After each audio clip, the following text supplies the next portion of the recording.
Olá a todos, eu sou Daniel Santos, esse é o Café com Lepes em sua terceira temporada e hoje a gente recebe um dos nossos principais colaboradores, o Wallace Maciel, pesquisador aqui da casa. Seja bem-vindo, Wallace, queria que você se apresentasse para a nossa audiência, por favor. Obrigado, Daniel. Eu sou o Wallace Maciel, eu tenho 31 anos, eu sou economista de graduação e mestrado, mas acho que posso dizer que a vida me puxou para o lado da educação. Eu acho que do ponto de vista pessoal, de maneira sucinta, eu gosto de uma definição que o artista BK usa, que ele diz que eu sou a continuação de um sonho da minha mãe, do meu pai, de todos que vieram antes de mim. Então acho que isso resume um pouco a minha pessoa e o meu lugar no mundo, tá? Muito em breve a gente vai poder usar a máxima do Isaac Newton. Eu só pude enxergar mais longe porque me apoiei no ombro de gigantes, não é isso? É isso. Exatamente.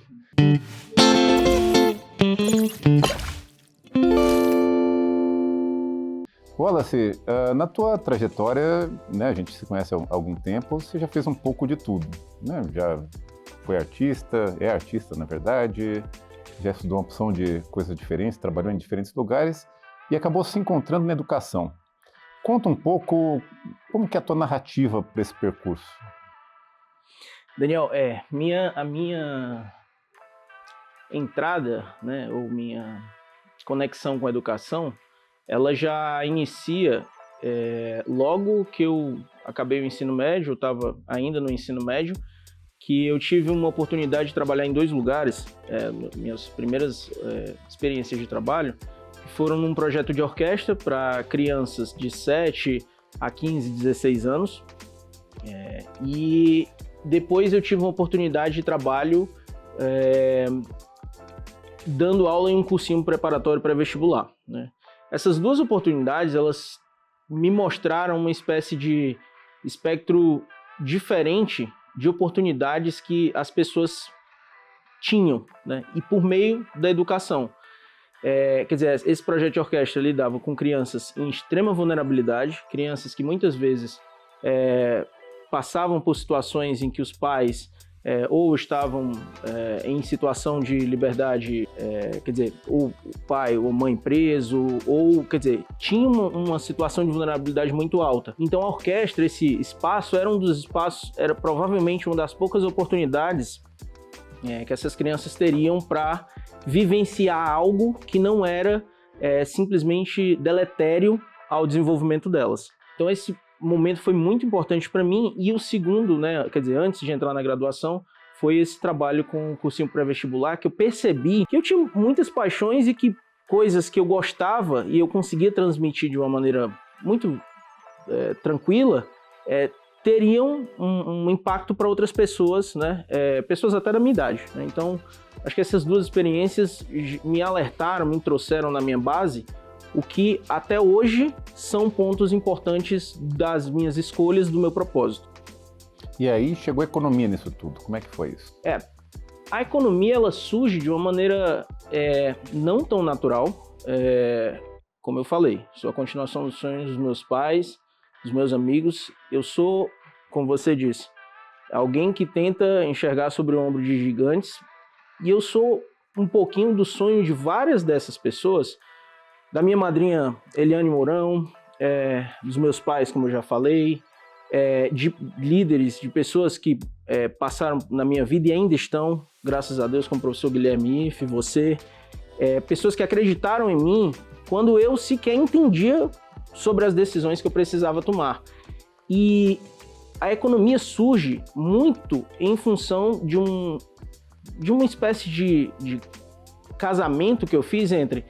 Eu gostava muito de matemática, sempre gostei muito de matemática, física, química, enfim, e eu gostava também de tentar me conectar ao aspecto histórico das decisões que a gente tomava em sociedade. Isso muito inspirado pelo meu pai, que foi do movimento trabalhista no Ceará, em Fortaleza, por muito tempo, da CUT, e que sempre trouxe para mim, nas discussões, essa preocupação com o lado social, com o lado do desenvolvimento social, né, de um povo. Então, acho que isso tudo influenciou em mim uma decisão pela economia. Entrei em economia e rapidamente eu fui dragado para um lado até menos, como é que eu posso dizer, analítico em si da coisa. Eu busquei um lado mais aplicado, mais de conhecimento aplicado, mais de microeconomia aplicada. Então, acho que esse foi um pouco o contexto que me levou a escolher a economia e a continuar escolhendo até hoje nessa perspectiva. E aí você chegou no CAIM, né, no Programa de Pós-Graduação da Universidade Federal, fez seu trabalho com o Guilherme já na área de educação, e foi na mesma época que o LEPS estava se conectando com o Guilherme, né? O Guilherme é hoje o diretor do nosso escritório lá em Sobral, e foi assim também que o Guilherme acabou te indicando para ser o líder do nosso escritório em Sobral. E como é que foi essa tua primeira experiência? Porque eu acho que foi a sua primeira experiência formal no LEPS, né? Você tinha feito alguma coisa antes, mas quando você entrou no grupo mesmo, você já foi pegar esse rojão. Teve uma transição, quer dizer, eu já, de certa forma, tinha conhecido de maneira muito superficial um pouco do trabalho do LEPS, e eu percebi que muitas das coisas que eu gostava, ou estava começando a aprender e gostando de fazer durante a graduação, inclusive coisas que o próprio Guilherme me proporcionava a conhecer, eram coisas que o LEPS já estava envolvido, né? Então acho que esse foi um ponto de encontro muito prolífico. Quando o Guilherme me comenta, olha, tem uma oportunidade e tal no LEPS, eu tinha feito um treinamento, né, com a EAP, com o MELI, na época, um instrumento de avaliação de ambientes, pelo LEPS. E aí, quando ele me traz essa oportunidade, ele me comenta sobre essa possibilidade, eu fiquei, nossa, bacana, mas uma grande responsabilidade. Afinal de contas, eu ia precisar me deslocar da cidade onde eu morava, eu nunca tinha feito isso antes,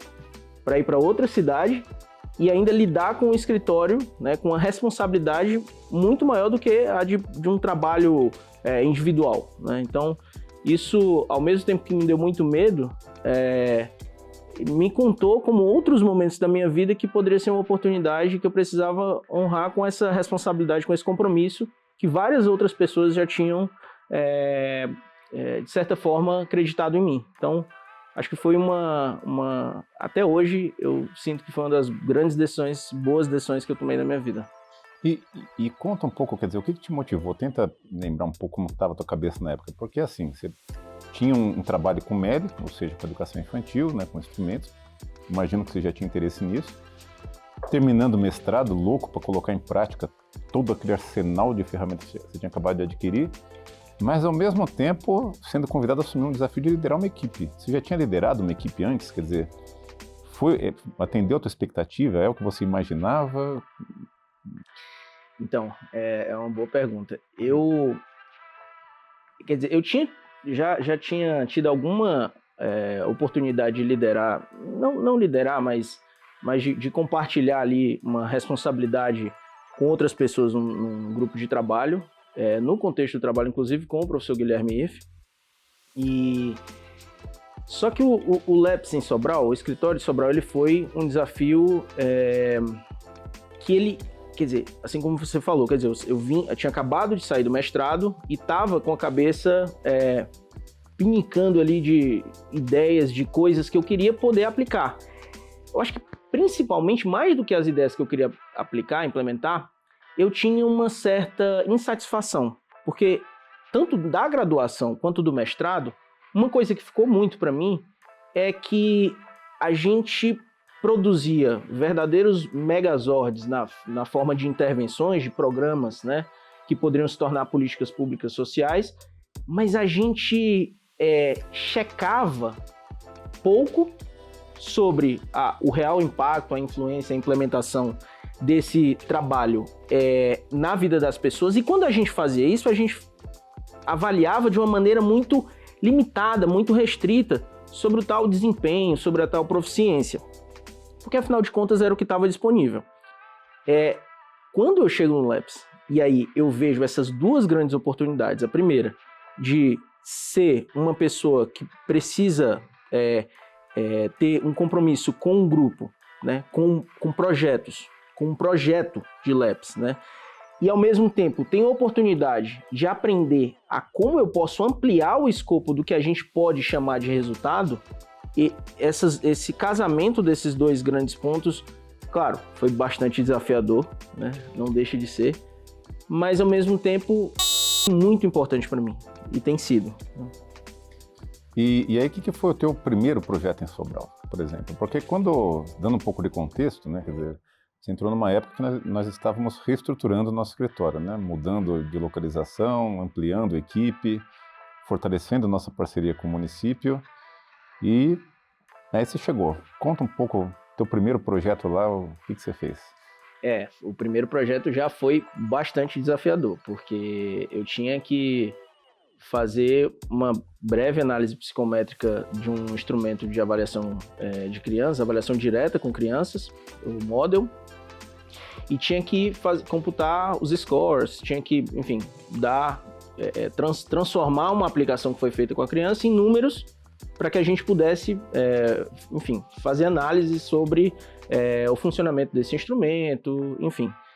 Isso foi desafiador porque, por um lado, eu nunca tinha feito isso, propriamente dito, mas eu já tinha me descoberto, porque com um certo gosto por esse tipo de análise, porque na minha dissertação eu tinha mimicado, quer dizer, eu tinha recalculado o índice nacional, o índice de nível socioeconômico, né, que é calculado pelo INEP, foi desenvolvido pela Gabriela, e esse índice, ele me inspirou muito a estudar a teoria de resposta ao item, a estudar a teoria clássica de testagem, a estudar um pouco mais sobre esse mundo da chamada psicometria, e tudo isso, quer dizer, quando eu chego e eu vejo uma oportunidade de experimentar isso dentro de um contexto, um instrumento novo, que mede coisas que eu até então não tinha acessado a oportunidade de medir antes, isso para mim, de novo, foi um baita desafio, eu nunca tinha feito isso, mas ao mesmo tempo estava sendo oportunizado. Então eu peguei para mim, né, claro, com seu apoio, com o apoio do Ricardo Campante na época, que liderava lá o escritório antes de mim, e esse foi o primeiro grande trabalho, né? E aí depois disso a gente precisava, já um grande início, como que conta a história desses dados para uma secretaria, para técnicos de secretaria municipal. Então existiu, digamos, esse grande desafio que era composto por essas duas partes, uma parte mais técnica e uma outra que era contar a história da evidência do dado, né? Então esse foi o primeiro desafio que eu tive no Labs.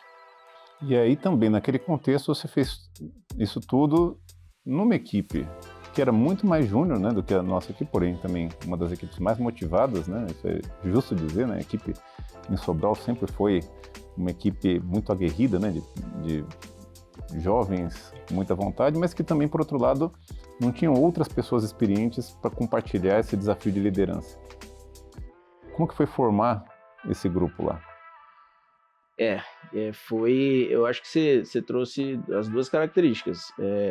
Eram pessoas que tinham, enfim, eram da graduação, não tinham tanta experiência, tanto do ponto de vista analítico, quanto do ponto de vista prático, né, aplicado, mas eram pessoas com muita vontade de fazer. Eu acho que uma coisa muito importante, muito positiva do trabalho que a gente fez lá, foi ter encontrado pessoas que realmente queriam contribuir com o trabalho, aprender, tinham sede de aprender.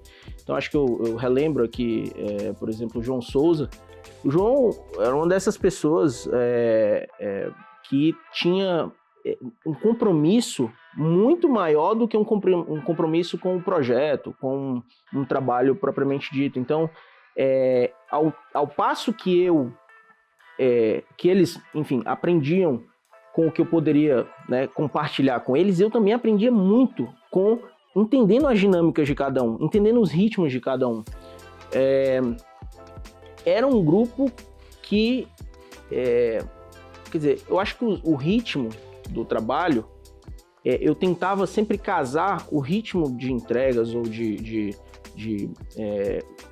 quer dizer, finalização de projetos, com o ritmo que eu precisava incutir neles de entender pelo que eles estavam lutando, né? O que, afinal de contas, significava escrever aquele relatório, fazer aquela análise de regressão, aquela análise econométrica, o que estava por trás daquilo. Ao passo que eu também buscava discutir sempre com eles os meandros metodológicos mesmo, né? Quer dizer, entender por que a gente faz, por que a gente não pode comparar duas proporções ao léu, por que a gente precisa olhar para intervalo de confiança, por que uma amostra precisa, quais são boas características de uma amostragem.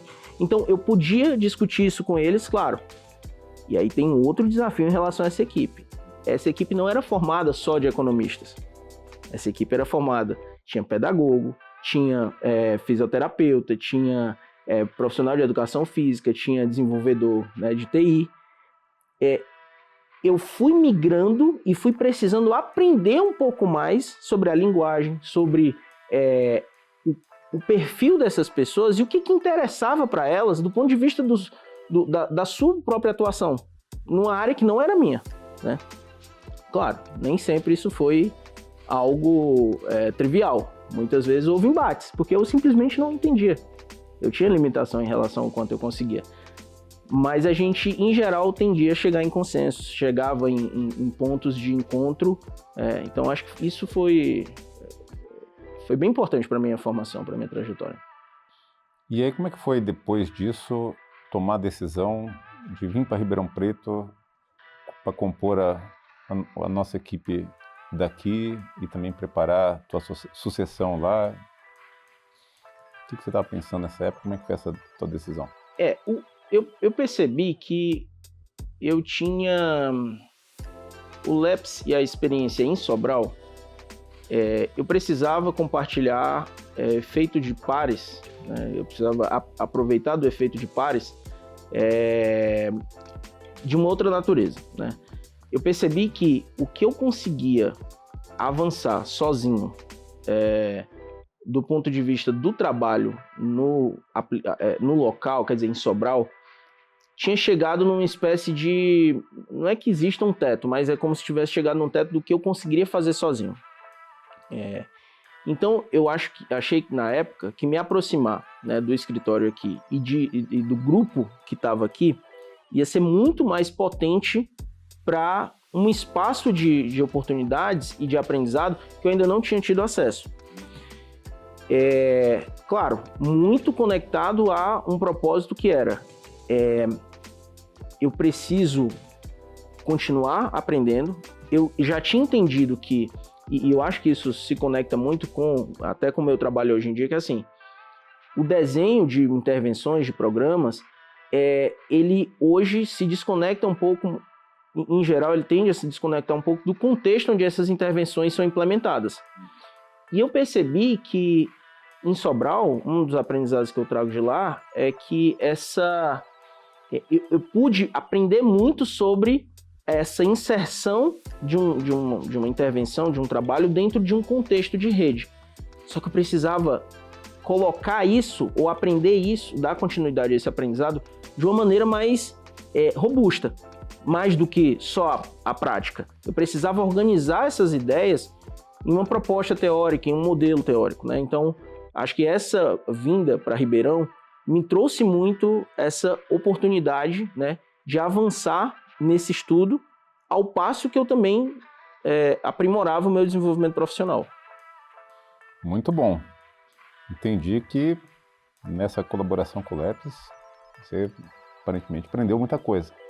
Mas a pergunta agora é o seguinte: e o que você ensinou para nós? Essa é uma ótima pergunta. O que o Wallace ensinou para o LEPS? Bom, eu vou dizer uma coisa. Acho que uma das coisas que eu acho que eu pude contribuir para o LEPS é mostrar que pessoas com algum tipo de apreço, feitio por essa área mais analítica, sei lá, matemática, analítica, principalmente economista, também pode se apropriar também pode, inclusive, se apaixonar pela área mais qualitativa, por assim dizer, por educação, pela pergunta que de fato está por trás do que são os vários outros objetos das análises do processo analítico, da análise de regressão ou coisa parecida.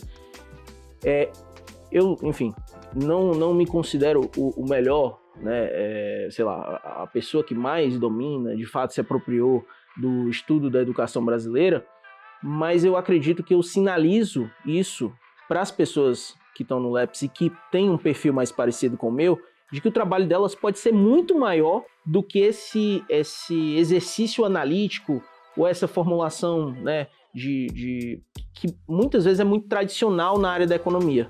Então, acho que essa contribuição que eu consigo enxergar que eu posso deixar para o LEPS, tanto para o LEPS, para as pessoas que trabalham aqui, né, quanto para pessoas que estão no nosso ecossistema, né, as pessoas que estão próximas ao nosso trabalho. Não, mas eu estou completamente de acordo. Eu fiz essa pergunta e quero corroborar isso. Quer dizer, eu acho que esse nosso lugar, né, da economia, que é mais dura, mais analítica, mais matematizada, muitas vezes tem dificuldade de chegar na ponta, de se comunicar. E eu acho que esse é um aprendizado que a gente tem tido contigo, enfim, com várias outras pessoas também, né? Mas certamente é uma coisa que você tem trazido muito para nós. Me conta, para a gente caminhar aqui para o nosso desfecho, um pouco do que você está fazendo hoje, né? Então, eu sei que você está fazendo um instrumento super interessante, o Incari. Conta um pouco o que é o Incari, de onde surgiu essa ideia e aonde que ele quer chegar. O Incari, ele tem uma conexão, claro, a parte mais sólida do que foi construído dele até hoje é mais recente, de parcerias, né, e de aprendizados que eu tenho com você, com a equipe, mas eu encontro algumas sementes dele na minha trajetória quando eu estudei alguns programas e intervenções mesmo, sociais, ao longo da graduação e do mestrado. Por exemplo, quando eu fui estudar sobre os programas Se Liga e Acelera, do Instituto Ayrton Senna, quando eu estudei sobre o programa Jovem de Futuro, do Instituto Unibanco, quando eu, enfim, estudei o programa Mais Infância Ceará, né, do governo do estado de Ceará. Quando eu comecei a estudar esses programas, eu percebi, e claro, eu acho que a ficha tem caído mais recentemente, que só um bom desenho do programa em si, da caixa, né, da caixinha de ferramentas do programa, pode não ser suficiente se não se reconhece a maneira como o território se organiza para implementar aquilo. Uhum. Quer dizer, a gente precisa entender o que são as potencialidades e fragilidades desse território, da maneira como ele se organiza, para que a gente consiga, de fato, a implementação desse programa de uma maneira mais coesa, mais coerente com a realidade daquele território. E eu acho que essa é um pouquinho da inspiração que iniciou o esforço em torno desse instrumento que busca caracterizar o cumprimento ou não cumprimento de responsabilidades educacionais. Quer dizer, esse instrumento ele se dedica a entender sobre o cumprimento de responsabilidades. E ao buscar organizá-lo dentro de um contexto, de um modelo teórico, a gente buscou construir uma ideia de taxonomia, né? Então, as responsabilidades são o principal fenômeno ou objeto dentro dessa taxonomia. E existem, como posso dizer, hierarquias. Existem responsabilidades que são mais relevantes por serem muitas vezes relacionadas ao que chega diretamente para a criança, né? E tem responsabilidades que precisam ser garantidoras daquilo que chega diretamente para a criança. Ao se deparar com isso, percebemos que existia um modelo teórico que poderia casar muito bem com essa lógica, que é o modelo bioecológico de Bronfenbrenner. Então, essas camadas em torno do que precisa ser garantido à criança para ela ter o seu desenvolvimento integral se encaixaram muito bem na lógica, e dessa maneira a gente foi construindo uma proposta teórica de instrumento que analisava, que se pretende analisar se a responsabilidade é cumprida. Então foi preciso fazer um mapeamento das responsabilidades em cada uma dessas camadas, sejam elas normativas ou sejam elas relevantes, não normativas, mas relevantes o suficiente para que a sua ausência provoque algum tipo de gargalo no cumprimento de uma função social, né, no caso da escola. Então, esse instrumento ele se dedica a ser uma espécie de binóculo, né, ou mesmo uma forma de apoiar que implementações reconheçam o território antes, né, ou durante o seu processo de implementação, para que isso permita melhor conexão da implementação do programa com o contexto e realidade do território. Acho que de maneira muito simples era isso. Wallace, acho que a gente está aqui caminhando para o nosso desfecho. Queria te agradecer. Se eu tivesse aqui um violão, ia já passar para a tua mão para você fazer aí um versinho de despedida, mas como não tenho, queria pedir que você deixe aqui uma saudação e uma palavra final para a nossa audiência. Tá. Eu agradeço a oportunidade, é desafiador para mim, inclusive, falar aqui. Isso envolve um exercício de autocompreensão, de autoconhecimento muito potente. Agradeço a oportunidade que o LEPS tem me dado de aprender, de contribuir, né? Não só com o grupo, mas também de contribuir com as redes em que a gente está. Acho que o que eu deixo é meus votos de gratidão mesmo a cada um das pessoas que já passaram por nós, das pessoas que estão conosco. Eu acho que vocês têm sido muito potentes na minha própria construção de história. Então, acho que é isso. Um agradecimento. Então, com isso, a gente encerra mais esse episódio. Hoje a gente teve o prazer de conversar com Wallace Maciel, um dos grandes talentos aí da nossa juventude do LEPS, que tem se destacado. Queria deixar o convite para que vocês continuem acompanhando os episódios dessa nossa terceira temporada e deixar um grande abraço para todo mundo. Muito obrigado.